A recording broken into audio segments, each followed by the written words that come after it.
to infinity and beyond. What's up, everyone? It's Roger and James here, from DisKingdom.com, with your weekly Disney video game podcast. On this week's show, we're going to be talking about the Rogue One Scarif update for Star Wars Battlefront, sharing our thoughts on that one there. Also be talking about some of the other news, including Disney Infinity's Gold Edition, and all that and more in this kind of little festive episode before Christmas. So, James, you've been down in Walt Disney World, so you've had a lovely little week, I suspect. Yeah, I spent 4 days in the Orlando Disney area and had a great time, as you would expect. Plus, it was 70 degrees there, and it's 20 degrees here, so it was a nice little bit of a temperature difference. Yeah, that would have been cool. I mean, I ended up to London. I had a few days up in London. I went to see a couple of shows like Charlie and the Chocolate Factory and Disney's Aladdin. So I had a little bit of a Disney aspect to my holiday as well. So yeah, it's been it's too much walking around. So busy. Well, so it's having done a lot of walking around in Disney and also done a lot of walking around in London in the past month, I have to say walking around in Disney is a lot easier and more pleasant than walking around in London. Yes. You guys never updated your streets from the 1100s, and it kind of hurts your ankles a bit. But now that's cool. We've got tons of little bits and pieces of news. Kind of one of those times when kind of the releases start slowing down a little bit with the holiday season coming up. I expect the next couple of weeks will probably be quite quiet for news. This week's coming up. It's a bit of an odd one. Kind of got like half the businesses seem to be closed down for Christmas, and then the other half are running right through till Christmas. So it'll be interesting to see what goes on. So let's kick things off with kind of the big kind of release of the last couple of weeks was the Rogue One expansion pack for Star Wars Battlefront, which included a couple of new characters, including Kendrick. You also had Jyn Erso. You also had some different maps and some different options. Have you got around to playing that level yet? I mean, I didn't get the season pass, so I don't even have the level. I might pick up the season pass because it'll inevitably go on sale before Battlefront 2 multiple times. At which point I will probably grab it and try all the stuff that I haven't had a chance to play yet. Yeah, no, it's I'm gonna. Have you seen Rogue One yet? I have seen Rogue One. Yes. Well, I literally only saw it last night.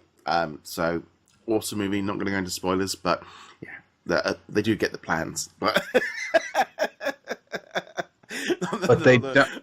No, we didn't know that. But generally, I'm gonna be honest. When I got the expansion pack and was playing it, there was that little part of me is like, it's like you're battling around and doing this stuff, but it didn't really make as. It wouldn't necessarily make as much sense, but it's that little bit of connection. It's a little bit harder when it came out 2 weeks ago and didn't really know the full reason of what was going on. Having seen the movie last night, the scenes where, because they've got this new mode in there. I think it's what was it called? Infiltration, or I was trying to think what it was called. There's infiltration, and the new mode. It's kind of like it's something that's just a 3-part mission where one part you've got to either attack the gate and get through the gate, and so that's all like the space side of things. So once you go through the gate, or you've got to defend it if you're the Empire. Then so the whole going through the gate thing makes a lot more sense once you've seen the movie. Otherwise, it was a bit like, well, what are we doing? It didn't really click to me what was going on. But I really enjoyed the space part of it. You got the Star Destroyers there, but also there's so much debris from asteroids and stuff. It's actually quite hard to fly around in. It's not, it's quite difficult to fly around in and stuff. But that was pretty fun. You then land on Scarif, and you've basically got to get hold of. It's kind of this odd one where you've got to sort of get 2 little areas, but then the second part of that part is you've got to get the tapes and get them to an extraction point. So there's a kind of take on it.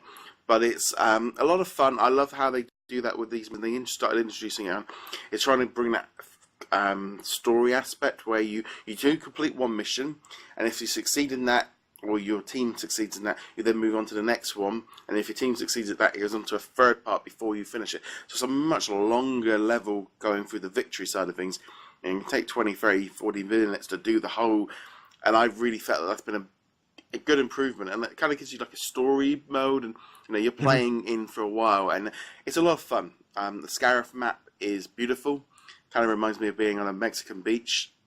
Because it's funny, because there's a lot of scenes in Rogue One, and obviously from the original one, which is that Yavin 4, which obviously is Guatemala, which is what they filmed down. I know when I was down at Tikal, the Mayan ruin site a few years ago, that was where they filmed the parts of the Yavin originally, so those original temples and stuff. So that I have got that little connection in my head of having been to where they filmed it. That's instantly I know where it is, and I can visualize it very, very differently. But yeah, I mean the map on Scarif is beautiful. It's a shame the AT-ATs don't do a little bit more. They're not quite as active as they were in the Cloud City map or the Walkers map. They're more just like in the background, like painted on. But no, it's a lot of fun. The two characters, I never quite got around to playing him, because the trouble with the season pass is you can't quite pick like heroes versus villains at the beginning. It's a little bit harder to pick which, because it sort of throws you into the multi-map and you're just jumping from one to another. But like everyone that's jumping is all doing the same maps. So it usually takes a couple of weeks till everyone gets it, because I think it should be out this week for everybody else. Suddenly it's a little bit easier, but I've been usually trying to do the hero versus villain to be able to play those heroes. So I haven't actually got around to playing as the two heroes yet, because I'm not usually fast enough to get one of the credits in the game. But that's pretty cool. The ship as well, there's a cool bit where you've got, I think, is it a U-wing as well, that you're flying around in, but you're just shooting down on the enemy, and you're just going around and shooting, so it's not like you're in full control over Scarif, which I thought was an interesting take that we've not seen so much before. But no, generally it's been a good expansion pack. I'm not too surprised about the U-wing being able to be the door gunner or whatever. That's been a staple of the Battlefield games for quite some time, and obviously Battlefront is based on the Battlefield games, so it's cool that they worked that in there. It's definitely it's this kind of thing with the expansion pack. For $12 or £10, it does feel like it's hard to know whether or not I kind of sitting here going, oh, that was worth it, because I don't know. It's hard to sort of say. If I had to buy it, I think as I bought my season pass a year ago, I've kind of the aspect of the cost has kind of disappeared, because I paid for it a year ago. So I do feel like having that season pass was good in some ways, and it saved a little bit of money, and I knew I was going to be playing it all.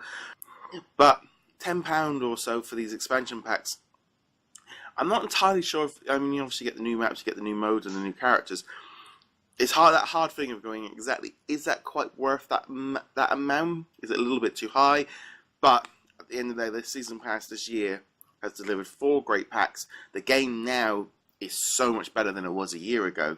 With not only that, had the Jakku pack as well. So you add all of those packs in, all those heroes, all those missions. The game is packed full of stuff. So everyone that says, oh, well, it was a bit light. If you have the full season pass now, this game is massive. There were loads of maps, there's loads of heroes, lots of, there is a lot in there now, but you would have had to have paid a lot more for it. Right, and the opposite argument to that, of course, is that all of these things that you eventually paid $110, $120 for, a lot of them should have been included in the base game to begin with, especially things like Jakku, which was a free expansion, but still. And I think that's ultimately the idea, what you're talking about, where, a year later, the actual cost of the expansion, the cost of the full game is kind of dropped down into the mires of your distant memory. And, I mean, that's what they want you to do, because they want you to buy the season pass again next year when Battlefront 2 comes out. Yeah. I'm going to be honest, if they said right now, and the EA went, actually, we know Battlefront 2 is coming out in October, but we've got another season pass for 2017 with 4 more packs coming, I'd buy it. Because I enjoy and I find these expansion packs have been a great way of jumping in and out of the game, because it gives me a reason to jump back into it, and kind of, this whole thing about having new experiences and these new expansion packs and this is going to become a standard thing for gaming, where we see a game go, I think the new Marvel vs. Capcom is going to be like Street Fighter. They're going to be adding characters for years. I feel like what they've been doing with Street Fighter. They just announced the 2017 season pass. I think we're going to see that and I think Battlefront 2 will do the same. But that's kind of that weird thing of thinking, okay, well now we've got no new Battlefront content till maybe, October, November. It's like, how will I jump back into that game in a couple of months? I don't think I will. What was interesting, I was just thinking about, is that if they really wanted to sell the Battlefront 2 Season Pass, it'd be nice if somewhere maybe around June or July of this coming year, we just got a random map pack for the original Battlefront, well, this Battlefront, which Season Pass holders got, and maybe it was $5 or $6 for everyone else. Because that'd be kind of like, yeah, we're still supporting it. We didn't say we were going to come out with this, but here you go. It's a free bonus, and hey, remember us in December when Battlefront 2 comes out. Yeah, I mean, I feel like they're sort of going down on to make sure number 2, because everything they're saying, they've brought multiple teams in. I think they are really ramping up. I've always had this thing with Season Pass. I know there's a lot of people say the price, like you said earlier, the price of the game should have included it all. But in fairness, the game probably shouldn't have been £40 originally. It should have been higher cost because of what was included. But no, it's definitely a fun expansion pack. I'm definitely glad I've played it. It's that nice feeling of having the movie comes out and I'm playing the game and playing the characters and playing the locations right now. And that's what, in some ways, making a video game up like Lego Force Awakens or something, or the Disney Infinity ones, of having just maps and just running around shooting and stuff on the locations. It feels good. It feels good enough to tie in. It definitely feels like it was a good option. How they've managed to kind of connect it up with Rogue One and basically say, this is your Rogue One video game this year. You sort of thinking, there's not really, that's it. I think after Force Awakens, where we had so much for Rogue One, feels a little bit lighter. Whether or not we're going to get a Rogue One Lego Force Awakens, I don't know, but it wouldn't surprise me. I'm sure we'll get something next year. It might be Lego, it might be something else, but they're not going to want to let the Rogue One kind of disappear after this, especially with how well it's done at the box office opening weekend. What it will be, when it will be, that's an entirely different question, but they're not going to just let it be forgotten. They might try to bundle it up, not next year, but 2018 we get a episode 8/Rogue One dual Lego pack or something like that. Yeah. But time will tell. I think it's always a bit. I think this Rogue One has always felt a little bit like the add-on to the sort of the universe, and hasn't fully gone down the same route. They've tried to. I mean, I definitely felt the whole movie felt a little bit different to everything in Star Wars anyway. The way it was filmed, the way it sounded, the way it felt different. And I can see how the video games and everything else, they kind of, they are doing all the merchandise. I was in the Disney store a couple of days ago. I don't know what it was like down in Disney World, but there was Rogue One merchandise everywhere. But it was hard. It seems a bit harder on trying to sell it to kids. Well, it's definitely not. The movie is definitely not directed at kids. It's not a mature movie, obviously, but it's not meant for brand new audiences. Yeah. The movie is definitely something that is meant for people who are already familiar with Star Wars, and that's not to say kids aren't going to be familiar with Star Wars, but them making the connections between the movies is going to be a little bit more of a difficult sell. That said, the stores down in Disney World had plenty of Rogue One merchandise, but in terms of like presents, there wasn't all much. Actually, too surprising. That seems to be their way of doing business right. I think they have added some things now where they've added some of the props to Launch Bay, and they've added the Imperial Death Troopers to the parade and stuff. So the march down a little bit piece of stuff. But yeah, no, it's definitely a cool expansion if you've got Battlefront. And also, I mean, Battlefront was on sale. It's on sale for about $10. I literally say, if you've not picked up Battlefront and you want a Star Wars experience, pick it up for $10 to $15. You are going to get you're going to get your money's worth. Obviously, you're not going to have these DLC expansion packs, but try it out.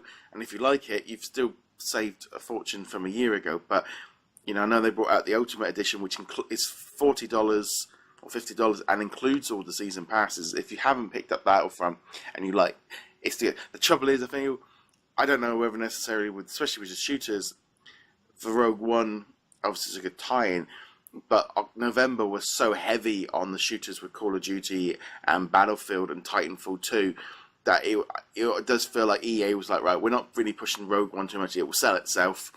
We really want them to buy these other games.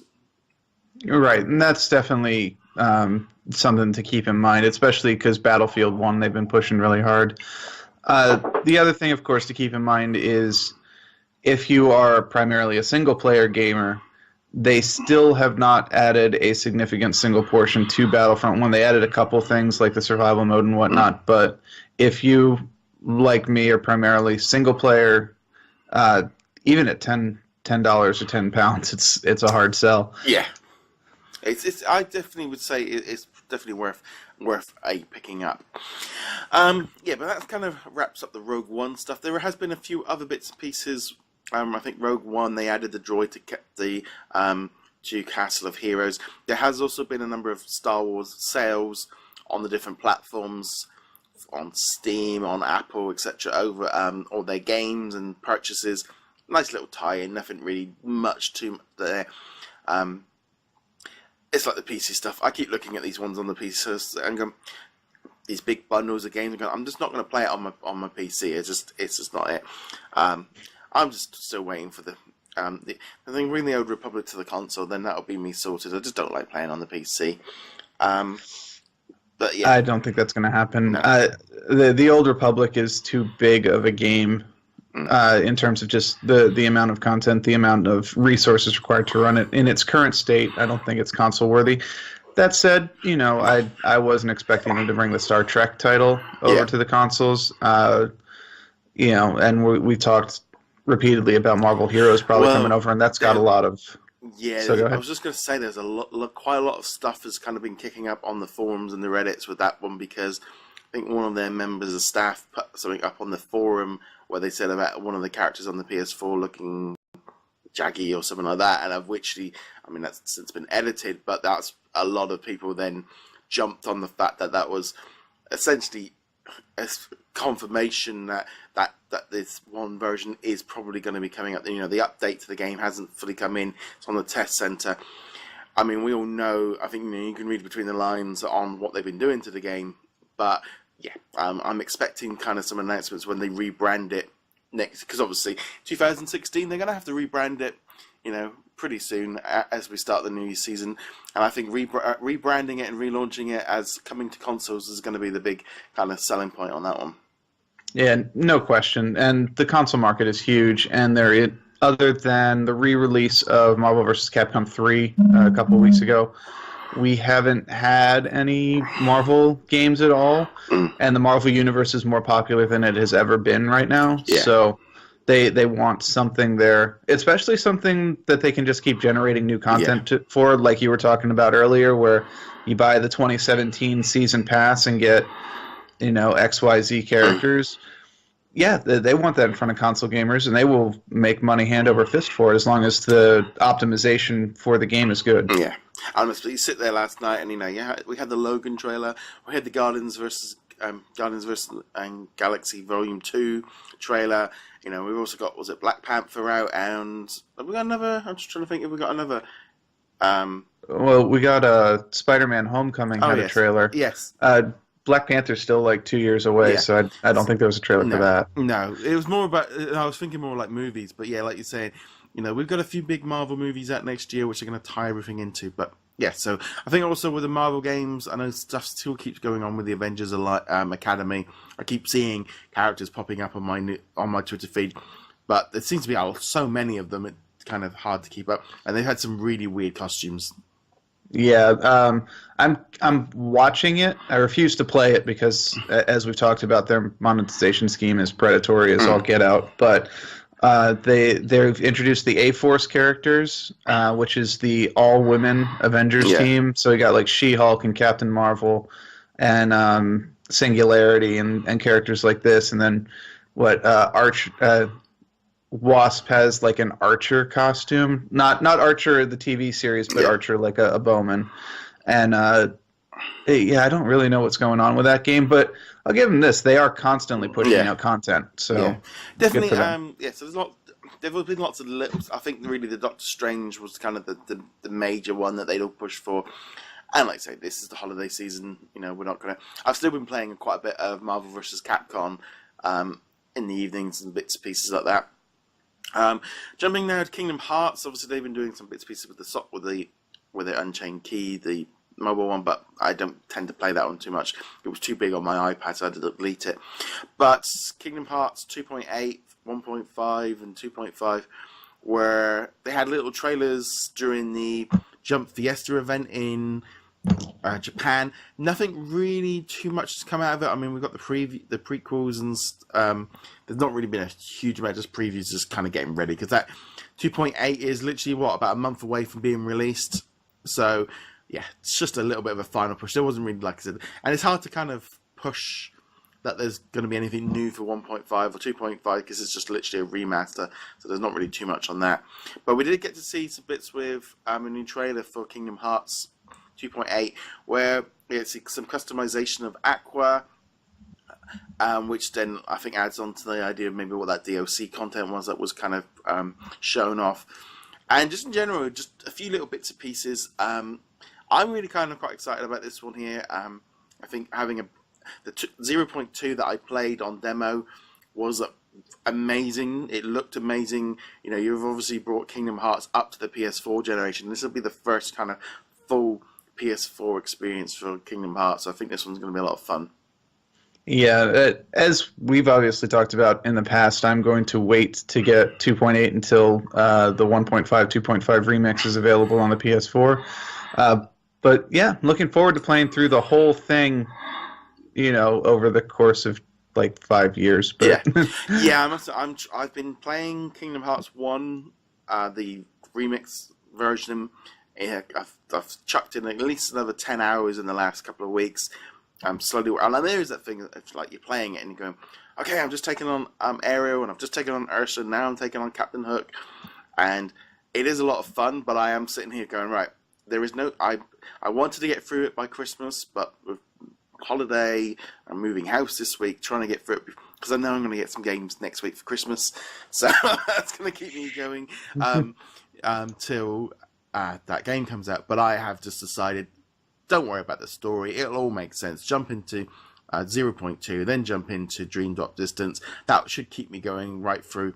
I'm thinking that will probably keep me playing right through February, probably, and then I just want to get one done before 1.5 is re-released, so I can jump straight into 2, and then once I've done 2, I'm then going to probably playing them. I will be playing them out of order, but I don't think it's going to make too much difference because I've already played like 7-8 hours of 358/2 days, so my timing, I'm all over the place, and obviously you're finding out information about that's already stuff that's come out because the games are like 5-10 years old.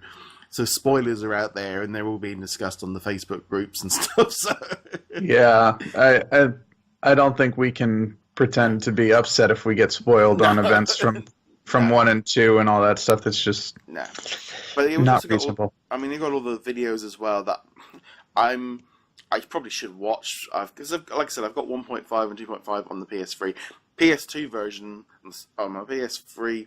Version of 2.8 is still in the cellophane because I'll finish off 1.5.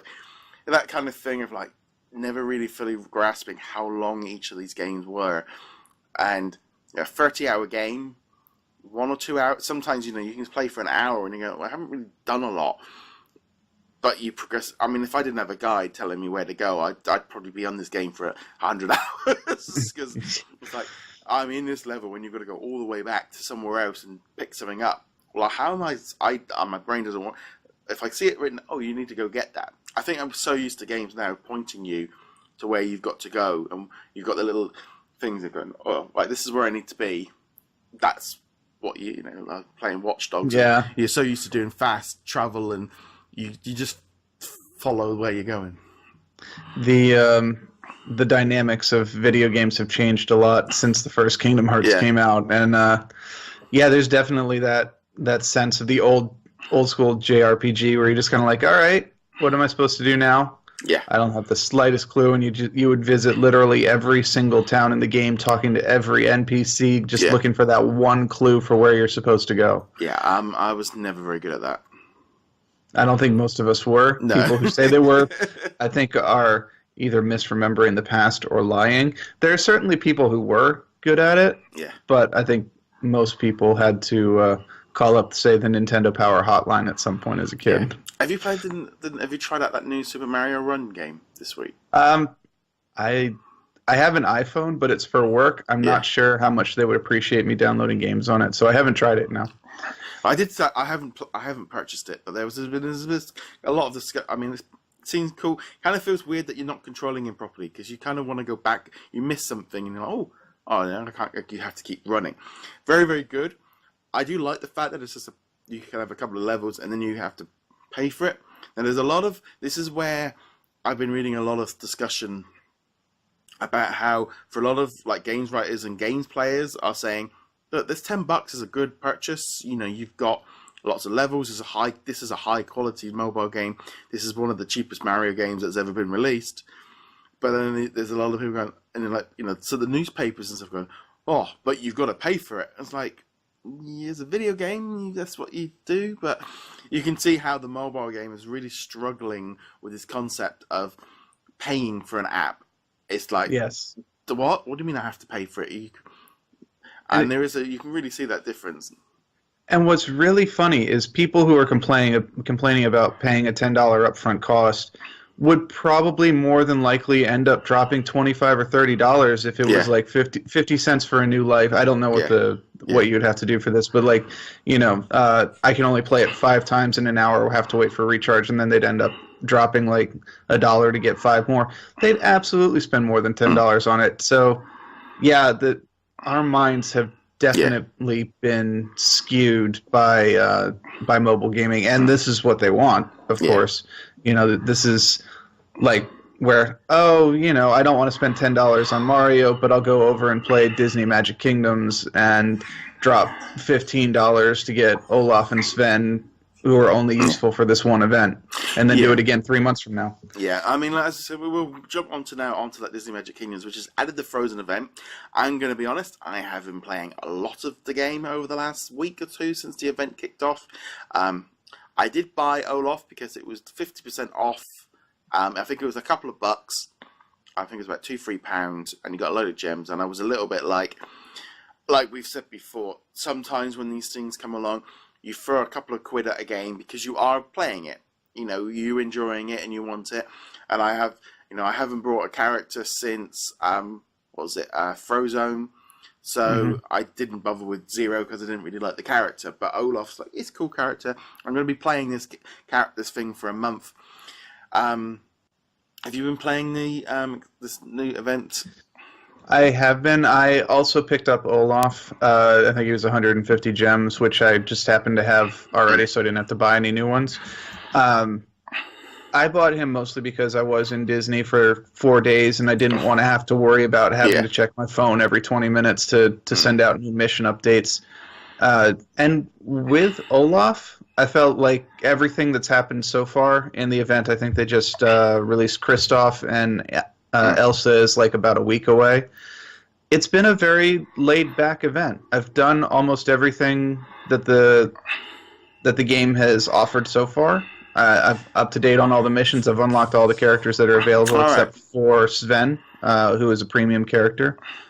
And I haven't felt like pressured, which is both good because I've been able to play the game casually and do it, but I'm sure on their end they're kind of like, no, we need to incentivize people to play and buy Sven and Olaf. But Yeah, I mean, I don't know as well as they've allowed us a little bit longer. This one's like a month-long event, but maybe they learned from the Incredibles and the Jack Skellingtons when they rushed it, and a lot of people got frustrated.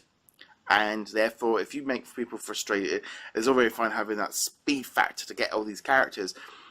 But if it frustrates people and so people start, I remember the NBC event, there was a lot of people and the Incredibles event, by the time Syndrome and Mr. Incredible coming out, people were way short. People had fallen back and they hadn't a chance. I mean, I'm up this thing. I mean, I've unlocked Elsa. and I've brought Olaf. I'm currently trying to unlock Kristoff, but I'm finding this whole thing of tackling the Snowglies a very cumbersome, annoying little event, because I'm constantly having to do these 6-7 minute missions to get the little bits and pieces. You need 6 of these little pieces to activate the 1 hour event, and I played it on my iPad. I mean, I did launch. I got a new iPhone this week. I installed it on there, but it took me back to day one, and it was like, if I could jump between the two, I would be able to play it on my phone. But it's like, yeah, I'm only on my iPad and stuff. I think if you connect it to your social media account, either Google Plus or Facebook, you should be able to load it up on both. Yeah. I've never tried that, but I know that option is there. It's only when I sort of launched up, I got for the Mickey intro, and it was like, I think I instantly just went, oh, they've set me back to beginning. They didn't even offer me a login. So, all right, okay, drop out. I think you have to do it manually. I think you have to go through like that opening cutscene, and then Mickey does the start of the tutorial, and I think you should be able to immediately go up into like the upper right corner or wherever it is and be like, connect to my social media, and then you can do it. You just have to make sure that you say load from my current file rather than from the one that's on my phone, because you'll overwrite everything, and that's not a good thing. No, I think I've just got to. I was like, no, I'm just going to leave it alone. But there is that thing of like, for me, it's on my iPad. I get up, when I get up in the morning, like just before we recorded this one, jumped in, grabbed all the bits, set them all off on an hour or two, because I tend to, you tend to think, right, well, I'll put it on an hour or 5-10 minute ones. I'm going to bed, or I'm going off to work for the day. I'll set them on a 4-8 hour missions and stuff. So I have been really trying to focus just purely on the Frozen event. I mean, I still haven't done the Zerg battle or anything like that, because every time I try and get to it, there's another event which distracts you for a bit. So I've decided this time, it's like, right, no focusing on leveling up any characters.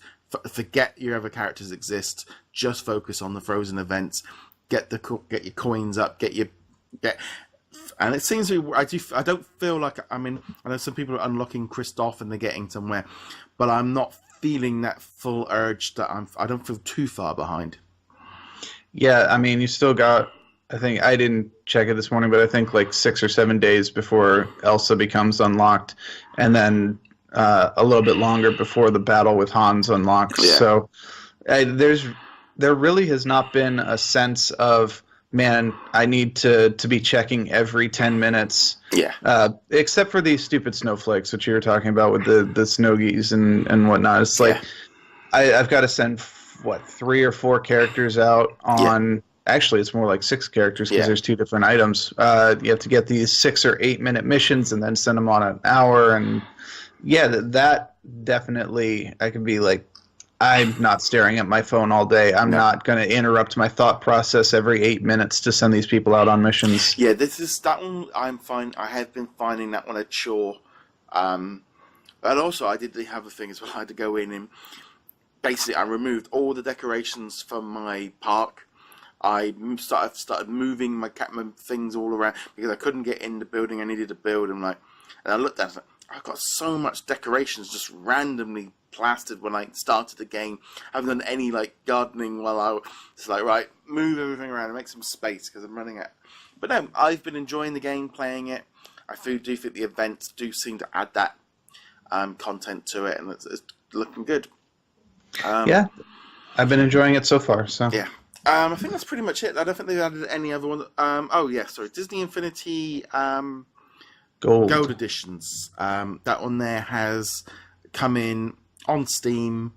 Pick them up for about $30 each. You can buy the full package for $45.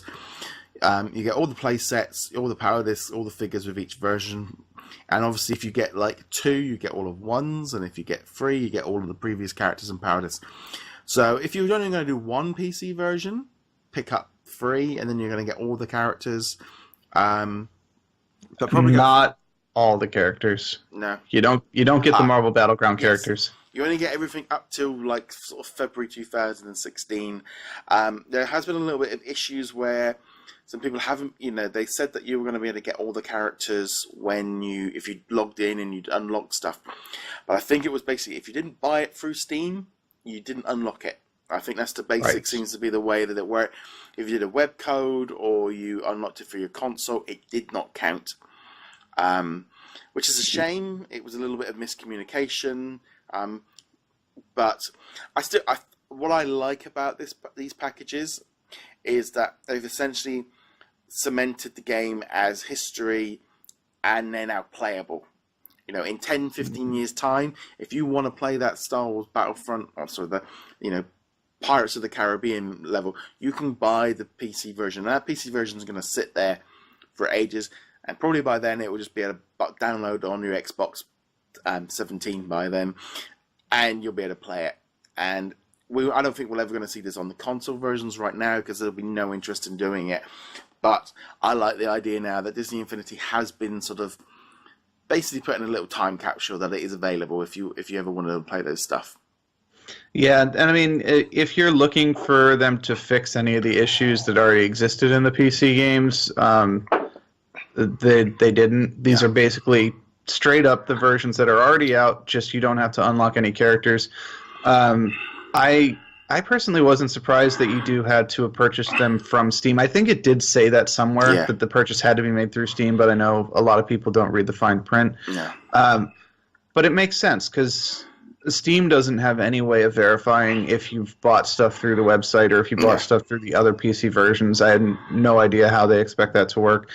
It's unfortunate. It would have been awesome. I didn't get the gold edition for free because I did not make any purchases through Steam.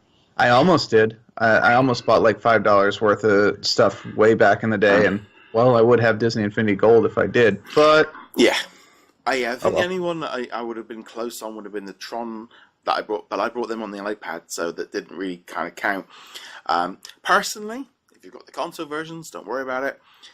But when they come up on the Steam sale and they're 80% off, that's going to be a good option if you're a Disney Infinity fan to pick up. But I would say if you've got the console versions or you've got it already, just wait for that sale and pick them up to add them to your Steam collection, because when they're going to be like a couple of bucks for the game in a year, in 6 months, a year, they'll be a good purchase, and I think you'll get your money's worth out of it.